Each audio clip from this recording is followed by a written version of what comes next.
10월 달 정도 됐는데 전화 한 통이 왔어요. 선생님 하면서 막 우는 거예요. 우리 아들이 9월 29일 날 죽었어요. 어머! 날짜도 그냥 어머.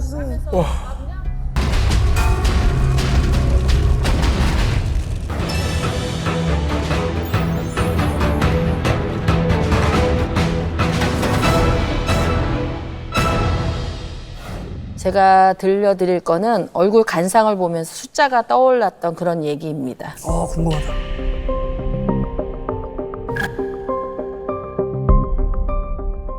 어느 이제 중년의 여자가 30대 정도 되는 아들을 이렇게 데리고 왔어요. 그래서 이제 뭐 때문에 우리 집에 왔냐라고 물어봤더니 아들이 이제 병원을 다니는데 좋은 병원이에요. 근데 그런데 다니는데 자기가 의사가 아닌 게 너무 싫더라는 거예요. 그래서 갑자기 의대 진학을 해야 되는데 의대 하면은 돈을 많이 들어가잖아요. 그러니까 저한테 물어보러 오신 거죠. 그래서 이제 제가 그 아들을 신당에 데리고 가고 싶은 생각이 들더라고요. 그래서 이제 신당에 가서 절 좀 3번만 하세요라고 했는데 할아버지가 이제 이렇게 말씀하시는 거. 얘는 진로가 문제가 아니다. 산 사람이 아니라 얘가 왜 시체처럼 보이지? 네. 그래서 이제 제가 남자의 간상을 좀 자세히 살펴봐야 되겠다 싶어서 딱 얼굴을 보는데 남자 아이가 눈에 초점도 없고 또 인중이 짧은 거는 물론이고 그다음에 턱이 이렇게 보니까는 입하고 가까울 정도로 붙었고 그래서 이제 이 하관이 말년의 복이기도 하고 단명할 사주팔자다라는 생각이 딱 들더라고요. 근데 이제 어두컴컴한 얼굴이 이렇게 보이면서 이렇게 시커먼 물체들이 이 얼굴 뒤에 이렇게 탁 있고요.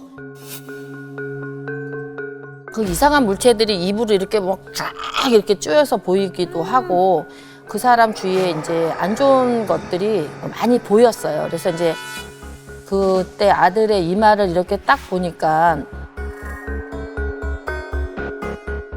9자하고 29자라는 숫자가 제가 보이는 거예요.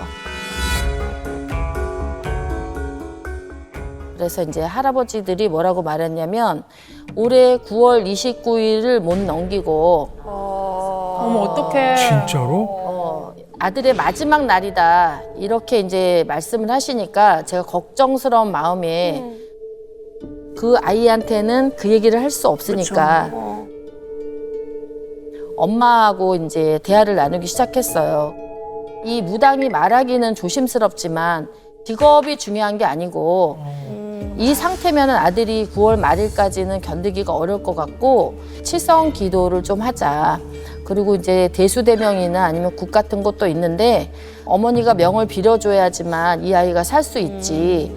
안 그러면 안 된다고 제가 이제 이렇게 말을 했더니 어머니가 저한테 얼굴을 붉히면서 왜 남의 아들한테 죽는다 그러냐고 재수 없다고 막 나한테 소리를 지르면서 악담을 하더니 아들아 가자 그러면서 애들을 데리고 화를 나면서 이제 가버렸어요. 그래서 이제 언제 잊고 있었는데 몇 달이 지났는데 이제 10월 달 정도 됐는데 전화 한 통이 왔어요. 그래가지고 제발. 말도 안 돼, 제발. 진짜로? 그래서 이제 여자가 저한테 전화를 하면서 선생님 하면서 막 우는 거예요. 그래서 진정을 시키면서 무슨 일이 있었는지 말을 해봐라 내가 했더니 여자가 이제 겨우 숨을 고르면서 우리 아들이 9월 29일 날 죽었어요. 어머! 날짜도 그냥 어머. 나 소름 돋았어.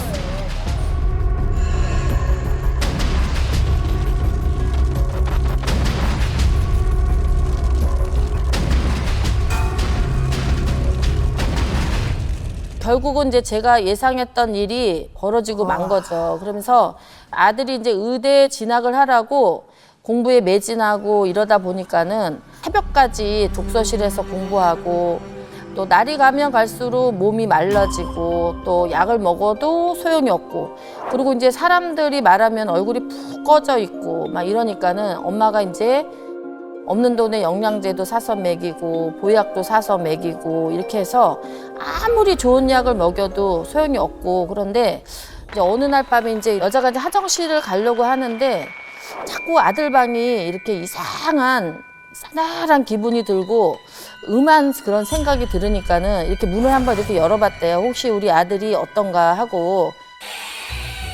그렇게 이제 방에 들여다 보니까는 아들이 책상에 이렇게 엎드려가지고 공부하다가 잠들었나 보다 이렇게 생각을 하고 이제 나오려고 그러는데 아무래도 이게 뭐라고 할까 이렇게 좀 이상스러워가지고 느낌이. 이렇게 이제 딱 가서 보니까는 새하얗게 줄여져가지고 팔이 이렇게 툭 떨어지는 거예요.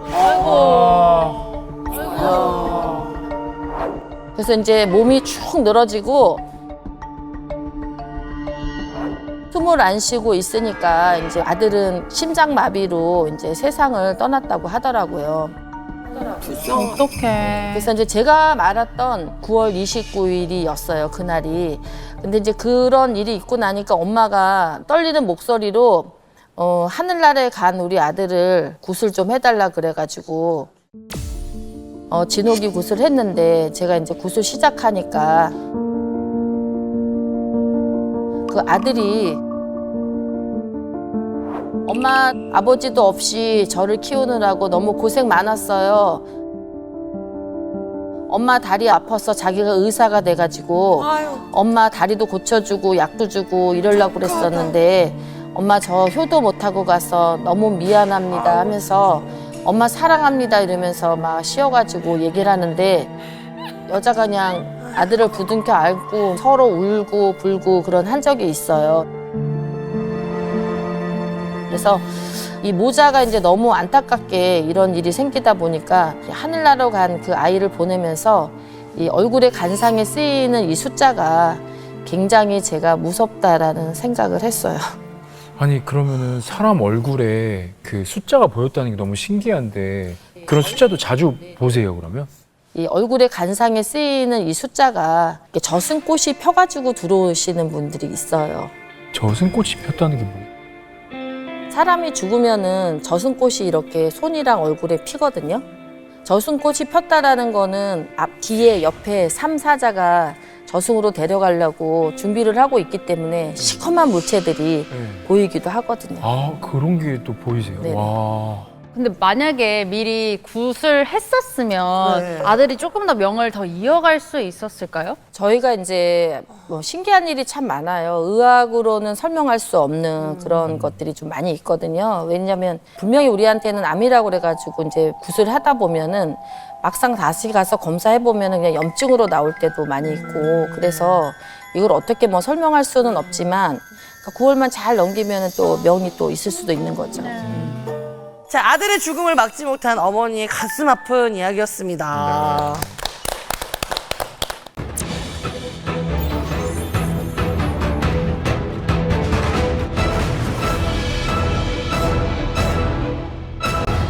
누군가의 오래된 죗값에 대한 가난 이야기를 여러분들한테 오늘 좀 해드리고 싶은데요. 몇 년 전에 이제 중령의 여성이 우리 집에를 찾아왔어요. 근데 얼굴 모습은 단아하고 곱상했어요.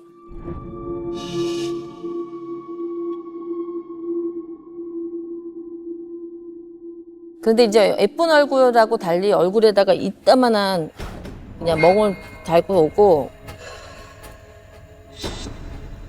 온 몸이 다 그냥 상처투성이고 두 팔이 막 시퍼렇게 멍이 들었고 하니까는 내가 그냥 딱 봐도 저 여자는 맞고 사는 여자 같았어요.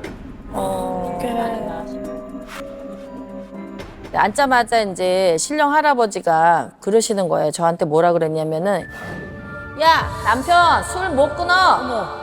이미 동네방나에 너네 수군 다 거리고 이제 창피한 것도 없잖아. 그랬더니 여자가 울면서 네 맞아요. 온 동네에 소문이 나서 우리 집 사정을 모르는 사람이 없고 그냥 너무 창피하다 이렇게 이제 얘기를 하시는 거예요. 어머. 남편이 이렇게 술만 먹으면은 여자들을 불러는 노래방에 자주 가는데 아, 참 정말.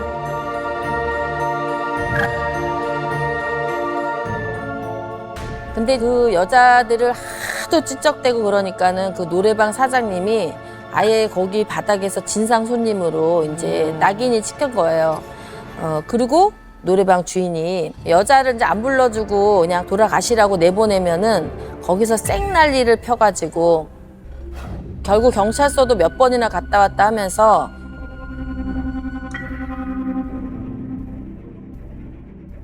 그리고 이제 직장도 그만둔 지 오래됐고 그런데도 어디서 돈이 나는지 아침마다 안마방에서 남편 좀 데리고 가라고 전화까지 온다는 거예요. 어떡해.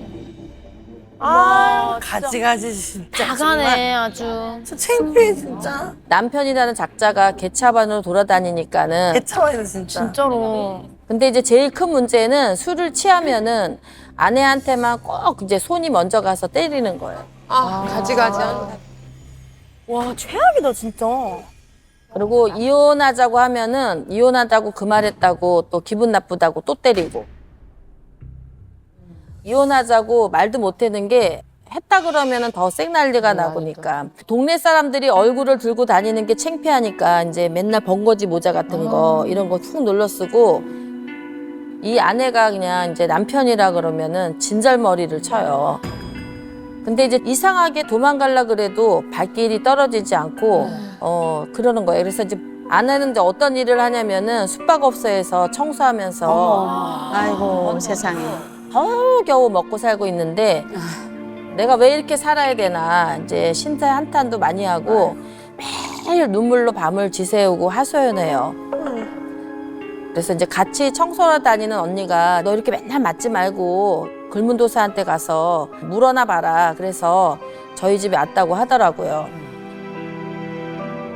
제가 점사를 보는데 우리 신령 할아버지가 호통을 막 치면서 말씀을 하시는 거예요.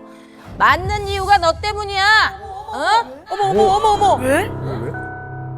너랑 살게 돼서 남편이 그렇게 바뀐 거야. 전생에 내가 저지른 죄값 때문에 이 지경이 난 건데 누굴 탓해? 그랬더니 이 여자는 주전뱅이 남편 잘못 만난 것도 억울한데 심지어 맞고 살기까지 해서 하루하루가 고통인데 왜 자기 탓이라고 생각하냐 그러면서 억울하다고 하소연하는데 그러면서 신령 할아버지가 여자 전생을 저한테 한번 쫙 이렇게 보여주는 거예요.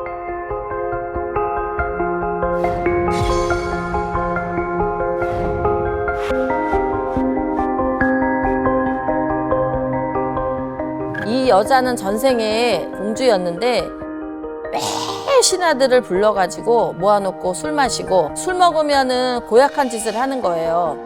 예. 취하기만 하면은 날마다 그냥 행패를 부리고 신하들을 막 때리고 입에 담기도 험한 욕부터 하고 희롱 섞인 농을 막 하기도 하고 비슷하네. 그러니까 남편이랑. 남편 그림이네. 또 심지어는 이제 침실에다가 들이기도 하고 이러면서 네, 그리고 이제 그런데 그것만 끝나는 게 아니라 그 중에서도 가장 충성스러운 신하를 술에 취해서 팔을 가지고 들고 있다가 술김에 막 싼다든지 이렇게 해가지고 그 자리에서 직사를 했어요. 예, 그래서 이제 우직하고 충성심이 많고 대단했던 신하가 죽었다는 이런 소문이 전체에 퍼지고 이러니까는 신하들하고 이 마을 사람들이 다 들고 일어서가지고 결국 이 공주는 몰락해 버렸어요. 인간고시 뭐지? 그래서 억울하게 죽은 신하는 이 여자의 남편으로 와. 그 신하가 남편이? 와. 공주는 전생에 업을 받아서 현생에서 남편한테 맞고 사는 여자로 다시 태어난 거예요. 부메랑처럼 돌려받는 거예요. 그래서 제가 그 여자분한테 뭐라고 했냐면은 전생의 죄값을 씻어내야 할 것 같다. 이렇게 얘기를 이제 말씀을 드렸더니 자기가 그럼 어떻게 해야 되냐. 그래서 덕을 쌓는 게 가장 좋다. 그래서 제가 이제 봉사하는 일이 좀 있거든요. 그래서 이제 저랑 같이 고아원 같은 데 가서 청소도 하고 또 어르신들 목욕도 시켜드리고 기도도 많이 올리고 전생의 업보를 조금씩 기부나 봉사로 제가 이제 씻어내기 시작했어요. 네, 그리고 남편을 좀 굿닥으로 데리고 와서 조상굿을 해주고 이 부부가 술독에서 벗어날 수 있도록 살풀이를 해드렸어요.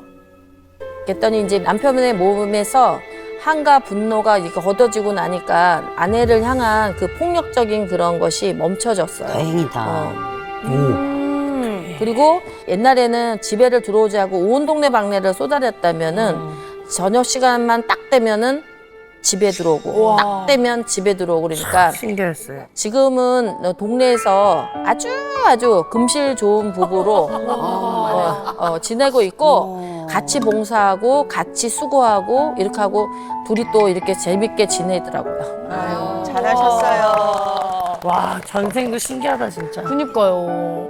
정말 전생의 업보로 현생에서 그런 일이 벌어질 수가 있나요? 저 같은 경우도 이제 전생이 제가 무녀더라고요. 근데 무녀를 하면서 이만큼의 덕을 쌓아라라고 얘기했는데 제가 요만큼만 쌓고 안 쌓으니까 다시 저를 갖다 뭘로 만드냐면은 무녀로 만들어서 그때 못한 거를 지금 다 할 수 있게끔 만들기 때문에 사람들은 전생이 멀리 있는 것 같지만 다시 태어난 것 뿐이기 때문에 그대로 자기가 하던 짓을 하는 거니까 안 배워도 잘하는 거예요. 신기하다. 그니까요.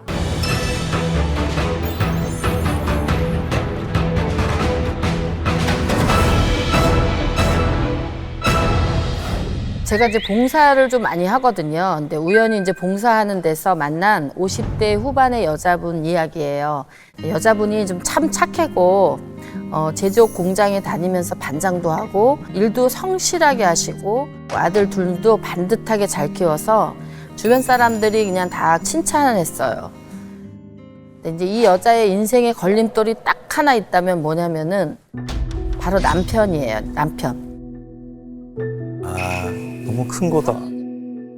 이제 하루는 이제 같이 청소를 하고 쉬면서 차를 마시는데 눈이 빨갛게 충혈된 중년 남자가 여자 몸부터 목까지 굵은 밧줄로 칭칭 감는 게 제 눈에 보이는 거예요. 남자는 이제 여자를 보며 음흉하게 웃고 있었는데 소름이 그냥 팍 끼쳐버리더라고요. 제가 조심스럽게 남편 때문에 힘들지 않아요? 문제가 있어 보이는데 이렇게 했더니 여자가 얼굴을 빨개지면서 처음에는 무슨 소리냐고 얼버무리다가 사실은 남편이 의처증이 있어서 진짜 미치겠어요 하면서 힘들다고 털어놓더라고요.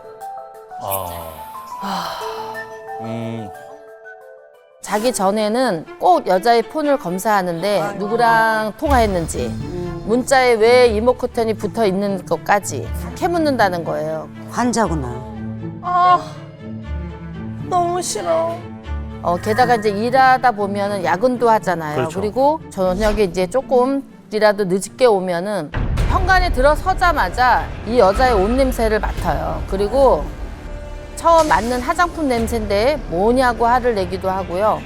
심지어는 회식이 있다고 하면은 그 인간이 기어이 쫓아온대요. 그 회식 자리까지. 예, 며칠 전에도 그 회식하는 식당까지 찾아와서는 술도 안 마시고 쭈그리고 앉아가지고 남자 직원들 얼굴을 하나하나 다 스캔하고 갔다는 거예요. 얼굴 보면 알아? 얼굴 보면 알아? 동료들이 보기에도 민망하고 창피하다고 한숨을 푹 쉬더라고요. 근데 이제 제가 아니 그렇게 해서 어떻게 살아요? 왜 이혼 안 하냐고 그렇게 물었더니 자식이 결혼할 때 흠이 될까 봐 역시 자식이야. 못 헤어졌다고 그러더라고요. 그래도 이제 걱정이 되니까 무슨 일이 있으면은 우리 집에 한번 찾아오라고 하면서 명함을 제가 줬어요. 근데 이제 몇 달 뒤후에 이제 봉사하는 곳에서 또 이 여자를 마주친 거예요. 근데 이제 이 여자가 저번이랑 다르게 밝아진 표정으로 저번에 선생님이 이야기한 후로 희한하게 남편이 의처증이 점점 나아졌어요. 저보고 이제 어떻게 하신 거예요 하더라고요. 그게 있었나? 근데 이야기를 들어드리긴 했지만 딱히 해준 게 제가 아무것도 없었거든요. 그래도 나아졌다니 너무 다행이다 싶었는데 그 여자하고 대하는 순간에 신령 할아버지가 김약국 뒷집을 가보려는 거예요. 혹시 집 근처에 김약국 있어요? 그 뒷집에 사는 여자랑 남편분이랑 바람난 것 같아요. 그래서 당신한테 관심 없는 거야 했더니 어머!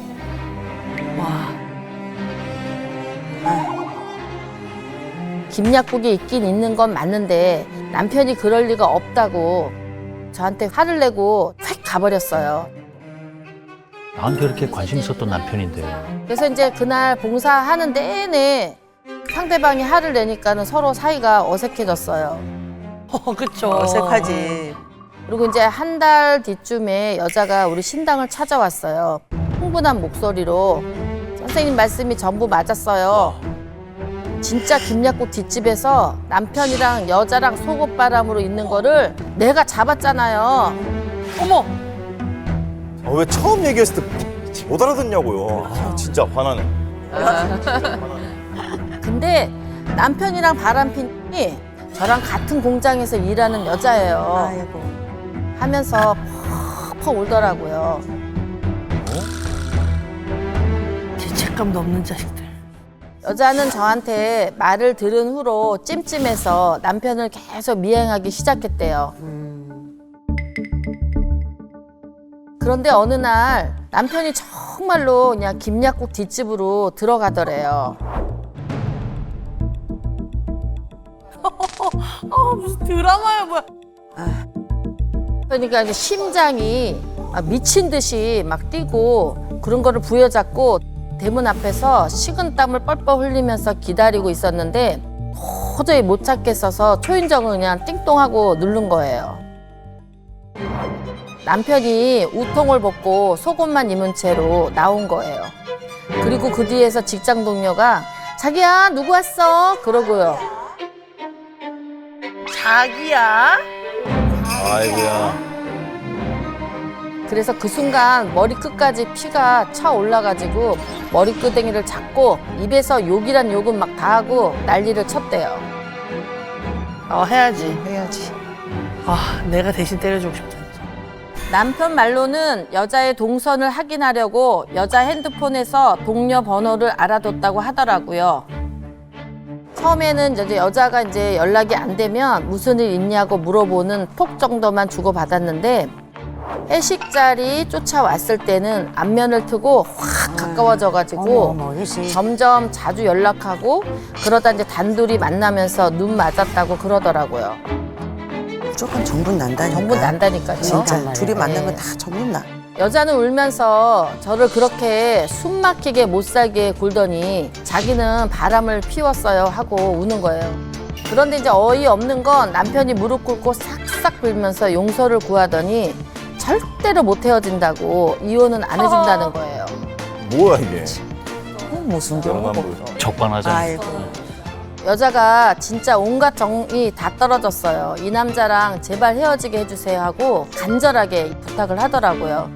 그래서 이제 상의를 해서 날짜를 잡고 남편과 엉켜 있었던 서로의 조상줄까지 깨끗이 끊어내는 굿을 진행했어요. 또 여자의 새로운 시작에 복이 깃드는 축원 기도를 정성스럽게 올리고요. 결국 그 이후에 여자는 남편과 잘 이혼을 했고 지금은 마음 편히 아들들이랑 행복하게 살고 있어요. 다행이다. 그나마 다행이다. 불륜이라는 걸 알아도 말이죠. 그 상대자가 내가 아는 사람이면 그건 정말 미칠 노릇이거든요. 키가 거꾸로 숫죠. 그렇죠. 그럼 남편하고 그 남편과 바람폈던 직장 동료 여자분 두 사람은 어떻게 된 거예요? 가정을 꾸린 거예요? 남자가 이제 하던 버릇을 똑같이 하잖아요. 막 어디 갔다 오면 뭐 어떻게 됐냐 어떻게 됐냐 똑같이 막 이렇게 그랬구나. 했으니까 그 여자도 못 견디고 그냥 헤어지게 됐죠. 그럼. 그러니까 지들도 바람 펴서 만났으니까 이 여자가 또 바람 필 거란 생각을 하는 건 거지. 맞지. 그건 누가 견뎌. 사연 속 남편처럼 집착이 심한 사람들이 있잖아요. 그런 사람들 기운을 누르는 방법도 있나요? 사실 이제 저희는 이제 빨간 팬티를 많이 좀 사용을 해요. 빨간 팬티. 예, 빨간 팬티에다가 이제 바늘 3개가 필요한데요. 배꼽 있는 데다가 바늘 3개를 꽂아요. 그리고 이제 돼지고기 같은 거를 이제 놓고 욕이란 욕설을 다 써요. 이제 헤어져야 되는 사람 양쪽에 있는 생년월일하고 이름하고 적고 땅에다 묻으면은 자기네들끼리 욕하고 막 나쁜 소리 하고 해가지고 결국은 헤어지게 되거든요.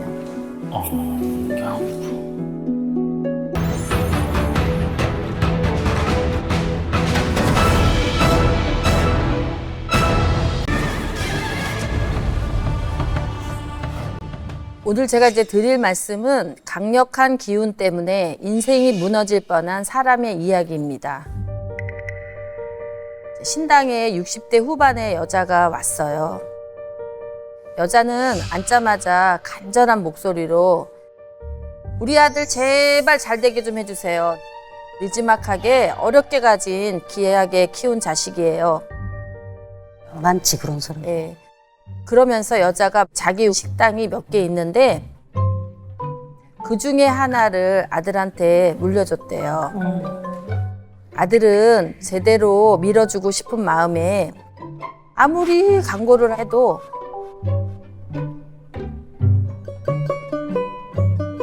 하루에 오는 손님이 고작 한두 명이 다였대요. 와, 광고했는데도. 그래서 이제 여자에게 식당 주소를 받아서 터를 제가 살펴봤어요. 네. 그때 하경으로 갑자기 불타오르는 큰 집이 보이는데 그 집에 여자 하나가 몸에 불이 붙은 채 마당 쪽으로 기어 나오는 게 아니겠어요? 너무 끔찍한 게 여자가 절 향해 얼굴을 들었는데 한쪽 얼굴이 시커멓게 타서 일그러져 있더라고요. 제 얼굴에도 뜨거운 기운이 확 몰려오더니 그때 신령 할아버지가 쯧쯧 사람이 불타 죽는 곳에 들어갔네. 무슨 말씀이셨죠? 그런데 느낌이 싸한 게 신령님이 말씀해 주신 터 문제 말고도 다른 문제가 있는 것 같았어요. 아무래도 아들이 문제인 것 같아서 여자에게 아들 사주 좀 달라고 했어요. 사주를 받아봤더니 한 남자가 호랑이들한테 밟혀 있는 모습이 보여 있는 거예요. 아들 주변에 호랑이가 보이는데 도대체 뭐예요? 했더니 얘기를 들은 여자가 제가 우리 아들 잘 되라고 사준 호랑이 말하는 건가? 그림인가? 그림일 수도 있지. 그림이구나 모형이. 어렸을 때 아들이 크게 아픈 적이 있었는데 갑자기 몸져 누웠으니 집안이 발칵 뒤집힌 거죠. 그래서 병원도 가고 크게 차도가 없는 것 같아서 그때 이제 무속인을 찾아갔대요. 그 무속인이 해준 말이 아이 주변에 호랑이를 놓으면 그 기운을 받아서 건강하고 별탈 없이 클 거라고 했대요. 그때부터 여자는 아들 주변에 호랑이로 꽉 그냥 세팅한 거예요. 호랑이 조각상부터 그림까지 호랑이가 보이면 다 사줬어요. 아이고야. 아이고. 많으면 좋은 줄 알고. 네, 눌리지. 어머 어머. 아유. 여자 얘기를 듣자마자 이유를 알겠더라고요. 아들 사주를 자세히 뜯어보니 백호살이 있었거든요. 백호살? 백호살은 기운이 강하기 때문에 이 기운을 좋은 방향으로 이끌어 주시면 명예도 생기고 돈도 싹 쓸어서 모을 수 있는 사주예요. 하지만 이 살에는 좋은 기운만 있는 게 아니라 백호대살이라고 그러거든요. 호랑이한테 물려 죽는 살. 위험한 기운도 가지고 있어요. 딱 봐도 아들은 좋은 케이스는 아닌 것 같더라고요. 그래서 여자에게 아들 사고도 많이 쳤죠? 하고 물었더니 한참을 망설이더니 여자는 네 선생님, 사실은 어렸을 때 아들이 도벽이 있었어요. 아이고. 아들 말로는 처음엔 장난처럼 시작했다고 그러더래요. 문구점에서 볼펜 하나 주머니에 쓱 넣었는데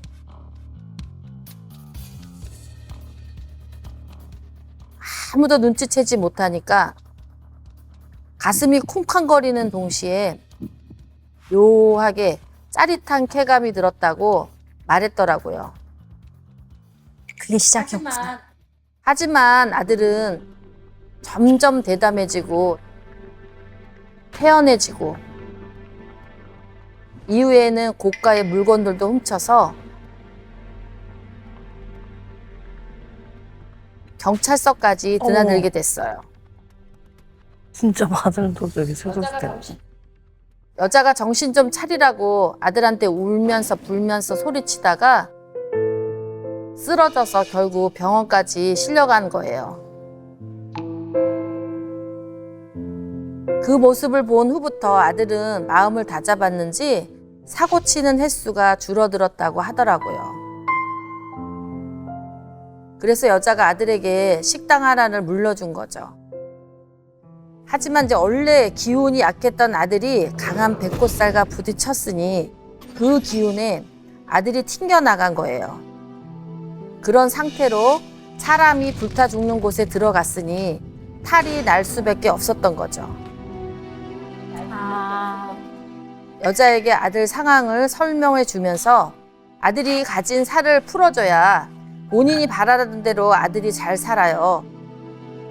배꼽살을 풀어주려면 매일 아침 새하얀 사기 접시를 깨트리면서 배꼽살아 물러가라, 배꼽살아 물러가라 외쳐야 해요. 여기서 중요한 건 자기 나이만큼 매일 해야 한다는 거예요.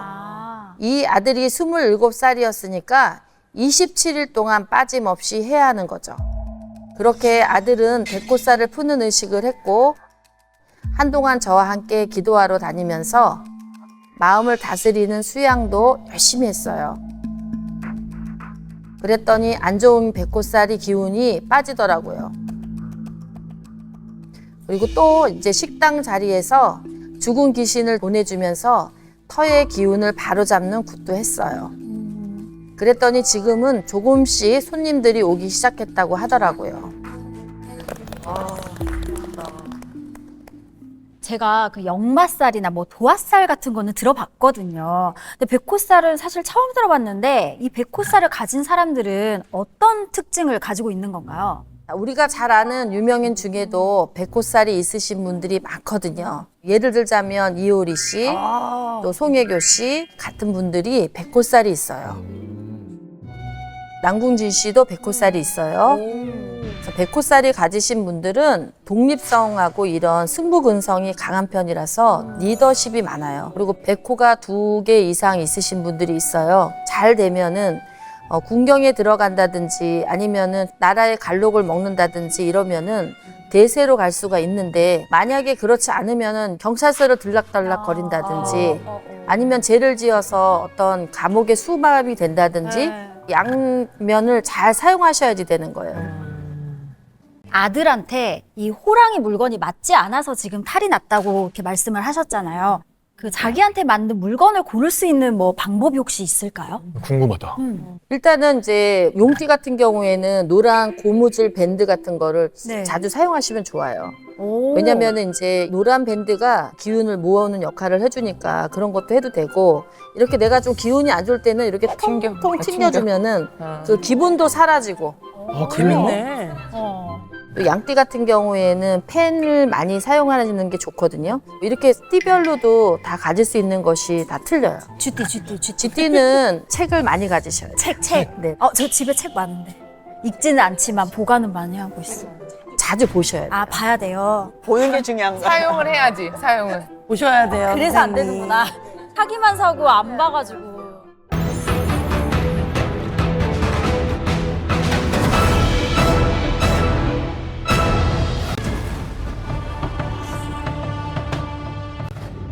살인자를 보았다. 살인자를 직접 그러니까 결론만 얘기하자 그러면 굿하다가 범인을 잡은 거죠.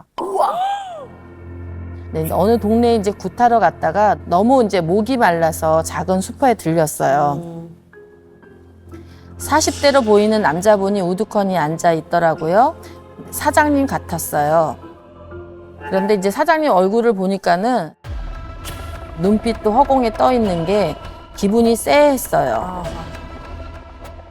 근데 갑자기 옆구리에 누가 칼로 쑤셔 넣은 것처럼 통증이 확 몰려오는 거예요. 그래서 식은땀이 등짝에서 쫙 나더라고요. 어머. 사장님, 실례하지만 혹시 돌아가신 분 있어요? 했더니 이분이 경계하는 눈빛으로 그런 거 왜 물어요? 하더라고요. 뭐가 있다. 사장님 보자마자 이상하게 옆구리가 쑤실 듯이 아파서 물어봤다고 했죠. 그럼 나중에 시간이 되시면 한번 찾아오세요 하고 저희 신당을 알려줬어요.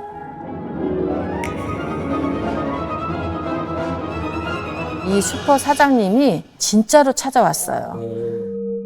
어깨가 축 처지고 울상인 얼굴로 선생님, 사실은 저희 누나가 칼을 맞고 죽었어요. 대박. 그런데 이번에는 제가 목이 콱 막힌 것처럼 숨이 턱턱 멎는 거예요. 혹시 누나 말고도 세상 떠난 사람이 있죠? 어머. 남자가 손을 덜덜덜 떨면서 저희 엄마 이야기 같아요 하면서 이야기를 해주더라고요. 누나는 분식점을 운영하고 있었는데 인심이 후해서 장사도 잘 됐고요. 또 어머니에 대한 지극정성으로 잘해서 동네에서 효녀라고 소문이 날 정도였대요. 그러니까 누나가 이제 취미가 등산이었는데 하루는 이제 산에 갔다가 한참이 지나도 안 내오더래요. 연락도 안 되고 가족들은 그냥 온 산을 다 뒤졌는데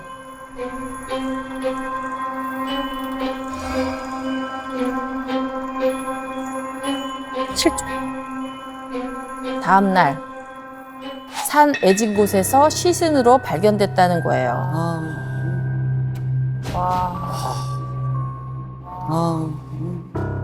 대안이 습격을 했는지 복부 쪽에 칼을 맞아 숨져 있었어요. 문제는 산이다 보니까 목격자도 없고 단서도 없어서 범인도 못 잡았다고 하더라고요. 그러면서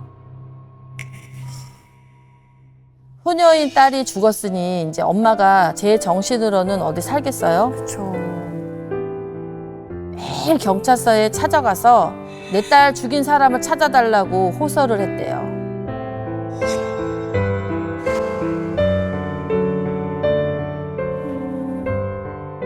아이고. 하지만 그래도 잡히지 않자 혹시나 하는 마음에 엄마가 점집에 다니기 시작했대요.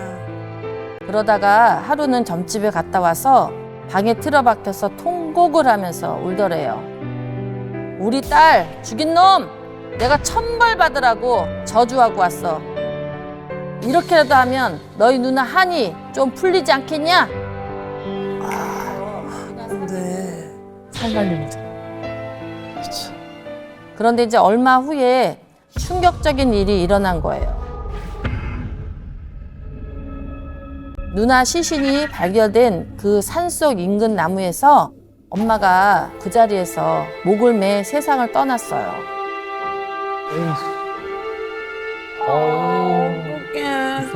그래서 이제 이야기를 듣던 신령 할아버지가 역살이야, 역살!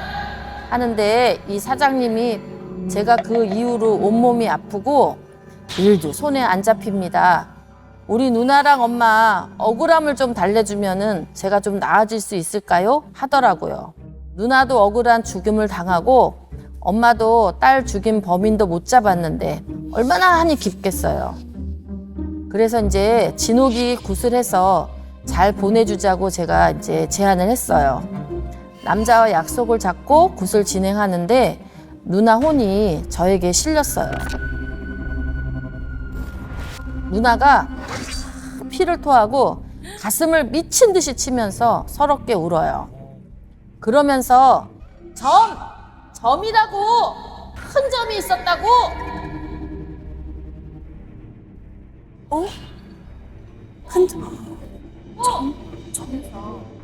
그때 산신령님 할아버지가 제 하경으로 범인을 보여주시는 거예요. 와, 대박이다. 어머나. 와.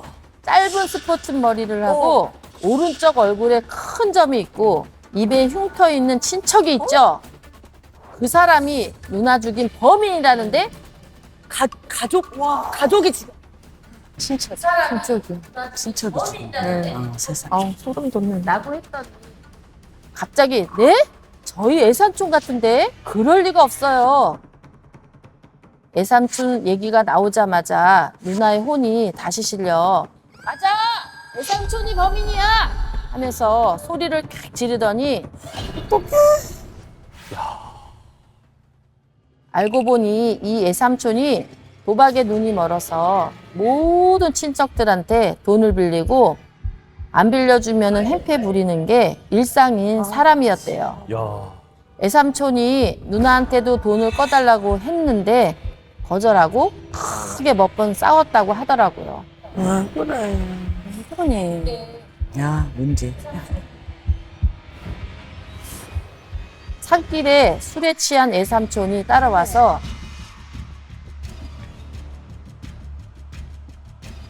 나 무시하냐? 하면서 칼로 찔렀다는 거예요.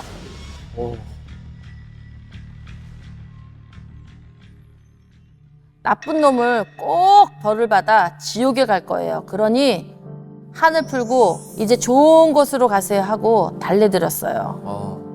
그렇게 누나의 진호기 굿을 잘 마치고 돌아가신 엄마의 천도대도 잘 지내드렸어요.